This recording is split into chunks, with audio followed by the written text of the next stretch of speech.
வாணலி இப்ப நல்லா காஞ்சிடுச்சு. இதுல அரை கப் உளுத்தம்பருப்பு சேர்த்துக்கலாம். மீடியம் ஃப்ளேம்ல வச்சு நல்லா வறுத்துக்கலாம். இப்ப உளுந்து நல்லா வறுபட்டுடுச்சு, மாத்தி வச்சுக்கலாம். அதே வாணலியில அரை கப் பருப்பு வறுத்தெடுத்துக்கலாம். பருப்பும் இப்ப நல்லா வறுபட்டுடுச்சு, இதை மாத்தி வச்சுக்கலாம். இதே வாணலியில ஒரு 1/4 கப் பொட்டுக்கடலை சேர்த்துக்கலாம்.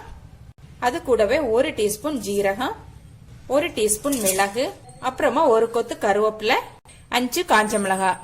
இதுவும் நல்லா வறுபட்டுடுச்சு, மாத்தி வச்சுக்கலாம். இப்போ ஒரு 3 பல் பூண்டு சின்ன சின்னதா நறுக்கி வச்சிருக்கிறேன், அதையும் வறுத்துக்கலாம். ஓகே, பூண்டும் வறுபட்டுடுச்சு. இது கூடவே ஒரு அரை டேபிள் ஸ்பூன் உப்பு சேர்த்துக்கலாம்.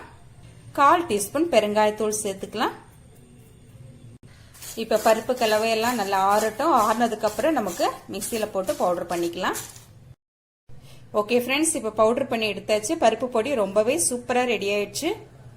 சாதத்துல கொஞ்சமா பருப்பு பொடியும் போட்டு கொஞ்சம் நெய்யும் விட்டு சாப்பிடும்போது, கலந்து சாப்பிடும்போது ரொம்ப சூப்பரா டேஸ்டா இருக்கும்.